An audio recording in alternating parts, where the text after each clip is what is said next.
आप सबका बहुत धन्यवाद कि आईपा ने मुझे यह मौका दिया कि मैं अपनी बातों को आईपा के माध्यम से जनता के सामने रख सकूं। इसके लिए मैं आईपा का दिल से धन्यवाद देता हूं और धन्यवाद करता हूं। नेशनल हाईवे पे गड्ढे हैं, ये 4 लेन रोडों पे गड्ढे हैं और जो लिंक सड़कें हैं वहाँ पर केवल बजरी और गड्ढे ही हैं। मुझे तो ऐसी कोई सड़क नहीं दिखी जो उनकी बात को सत्य साबित करती हो। छुट्टा जानवर की समस्या है, बहुत गंभीर समस्या है। किसान रात भर जागता है, खेत रखाता है, अपने खेतों को रूंध भी नहीं सकता क्योंकि कानून ऐसा बन गया है कि आप कांटेदार उससे अगर लगाते हो तो आपके ऊपर कार्रवाई हो सकती है। आईपा में आपका स्वागत। हम जनता के उन मुद्दों को दिखाते हैं जो जाति धर्म से उठकर देश को आगे बढ़ाने के लिए। आज मेरे साथ बस्ती जिले के कर्नल अभय कुमार सिंह हैं जो फौज से रिटायर हो चुके हैं। आइए उनसे बात हम करते हैं। आपका सर आईपा में स्वागत है। आप सबका बहुत धन्यवाद कि आईपा ने मुझे यह मौका दिया कि मैं अपनी बातों को आईपा के माध्यम से जनता के सामने रख सकूं। इसके लिए मैं आईपा का दिल से धन्यवाद देता हूं और धन्यवाद करता हूं। सर, मेरा पहले क्वेश्चन ये है कि आप राजनीति में क्यों आए? क्या कारण था कि आप सरकारी कर्मचारी थे, रिटायर भी हो चुके हैं, और उसके बाद आप क्या ऐसा देखे कि आपको राजनीति चुनना पड़ा? देखिए, आपका प्रश्न बहुत वैलिड है कि अमूमन सैनिक जो है वो राजनीति से दूर रहता है, परंतु आज मैं आपके सामने खड़ा हूं और कांग्रेस पार्टी के कार्यकर्ता के रूप में। इसका मुख्य कारण यह है कि मुझे लगता है कि देश के हालात सही नहीं है। हमारे सरहद महफूज है, हमारी सेनाएं सशक्त हैं, लेकिन आज देश को खतरा अंदरूनी है। जो लोग सत्ता में बैठे हैं वह देश को खोखला कर रहे हैं, कमज़ोर कर रहे हैं, हमारे संविधान से खिलवाड़ कर रहे हैं। हमारा अस्तित्व खतरे में है और इसी बात को महसूस करते हुए मैंने राजनीति में कदम रखा है, ताकि आम हमारे जैसे लोग जब राजनीति में आएंगे तभी राजनीति सुधरेगी और देश का भला होगा।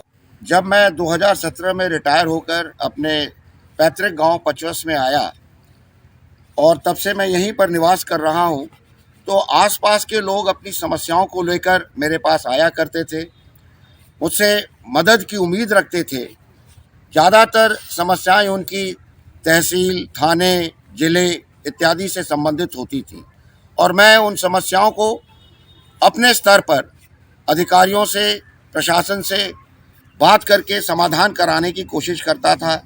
और मुझे ऐसा लगता था कि ऐसा क्यों है कि सब कुछ होते हुए भी आज जनता इतनी परेशान क्यों है।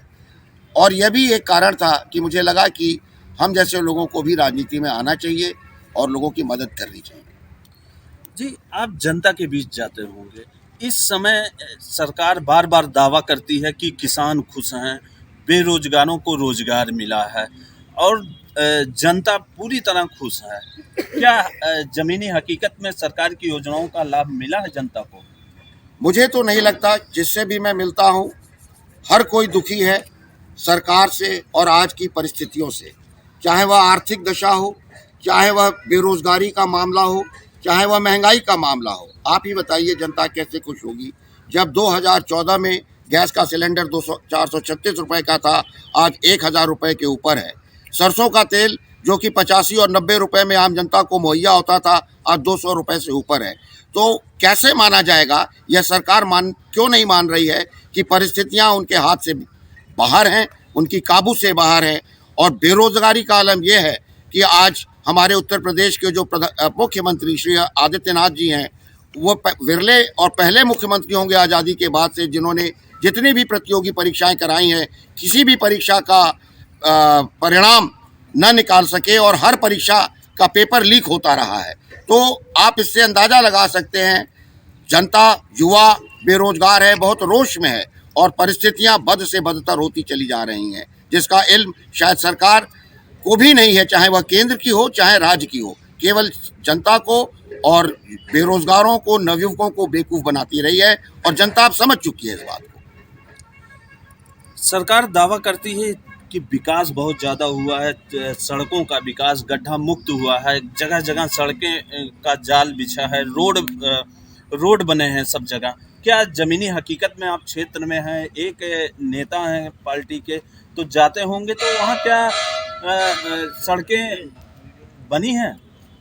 देखिए भाई साहब, जहाँ तक सड़कों का सवाल है, योगी आदित्यनाथ जी ने सत्ता में आने के बाद कहा था कि 100 दिन में मैं उत्तर प्रदेश की सड़कों को गड्ढा मुक्त कर दूंगा। हकीकत, नेशनल हाईवे पे गड्ढे हैं, ये 4 लेन रोडों पे गड्ढे हैं, और जो लिंक सड़कें हैं वहाँ पर केवल बजरी और गड्ढे ही हैं। मुझे तो ऐसी कोई सड़क नहीं दिखी जो उनकी बात को सत्य साबित करती हो। रही विकास की बात, तो विकास हुआ है।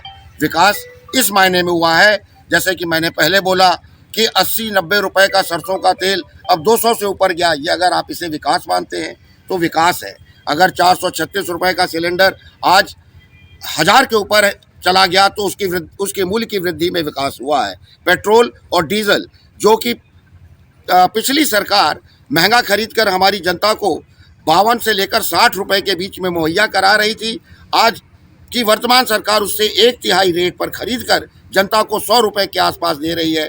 तो अगर इसे विकास माना जाता है तो बहुत विकास किया है। महंगाई ने विकास किया है हमारे प्रदेश और देश में। हम किसानों की बात करें तो बस्ती जनपद गन्ना किसानों का क्षेत्र है और यहाँ गन्ना मूल्य किसानों का भुगतान नहीं हो रहा है। और किसान की एक समस्या और बताई जाए कि रात भर किसान खेतों में रह रहे हैं, क्या कारण है? जबकि सरकार दावा कर रही है कि छुट्टा पशुओं को रोकने के लिए गांव-गांव गौशाला बना दिए गए हैं। भाई साहब, गन्ने के रेट पे पहले मैं बात करूंगा। अगर आपको याद हो, 17 के चुनाव में श्री योगी आदित्यनाथ जी ने घोषणा की थी कि गन्ने का मूल्य, समर्थन मूल्य वो 400 रुपए करेंगे, और आज तक नहीं कर पाए। 5 साल का शासन करके वे जा चुके हैं। इसी तरीके से आ जाइए, जो छुट्टा जानवर की समस्या है, बहुत गंभीर समस्या है। किसान रात भर जागता है, खेत रखाता है, अपने खेतों को रूंध भी नहीं सकता, क्योंकि कानून ऐसा बन गया है कि आप कांटेदार उससे अगर लगाते हो तो आपके ऊपर कार्रवाई हो सकती है। अब आप ही बताइए, इन सब चीज़ों को लेकर किसान जाए तो कहाँ जाए? कहने को कागजों पर कई जगह गौशालाएं बनी हैं, परंतु मुझे कोई भी गौशाला चलती हुई नहीं दिखती। और मुझे सुनने में आया है कि गौशाला के नाम पर लाखों रुपए प्रतिमाह खारिज किए जा रहे हैं। आखिर वो पैसे कहाँ जा रहे हैं? यह सोचने का मुद्दा है। यह जनता को समझना होगा, देखना होगा। चुनाव सिर पे है और जनता को समझदारी से चुनाव लड़ना होगा। क्या इस समय की राजनीति जो है वो विकास के मुद्दे पे राजनीति होती है कि नहीं? देखिए, झूठ और असत्य की उम्र लंबी नहीं होती।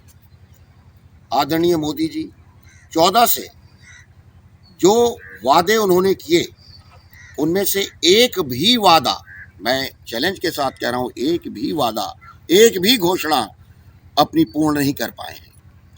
विकास का नाम लिया था, पर विकास मैंने आपको भी बताया कि किन चीज़ों और किन चीज़ों का हुआ है। विकास भारतीय जनता पार्टी का भी हुआ है। 14 से पहले उनकी भारतीय जनता पार्टी की संपत्ति 700 करोड़ थी, आज 4800 करोड़ है। तो ये विकास तो माना जाएगा, परंतु उनका पर्सनल विकास।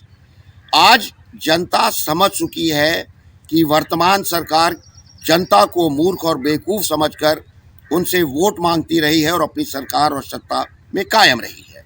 परंतु जैसे कि मैंने बोला कि सत्य की ही उम्र होती है, असत्य की उम्र लंबी नहीं होती। जनता भली भांति समझ चुकी है, और 10 तारीख मार्च को आने वाले परिणामों में आप लोगों को आश्चर्यजनक जो है पोलिंग और जो टीवी चैनल दिखा रहे हैं, उसके विपरीत आपको परिणाम देखने को मिलेंगे। वो उसका साक्ष्य होगा।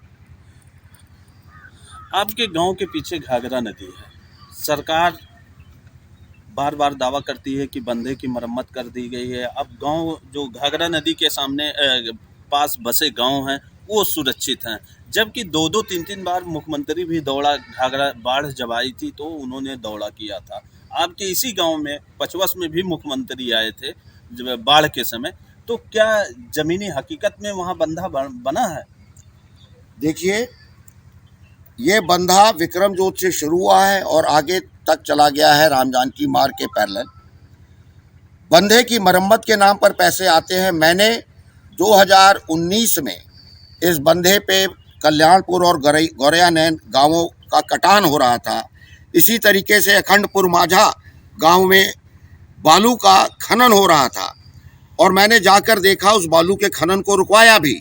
हमने एसडीएम से भी बात की, खनन रुका, लेकिन जो बंधे की मरम्मत का हाल देखा है मैंने, तो भट्ठों से अद्धे लाकर वहां पर डंप किए जा रहे हैं।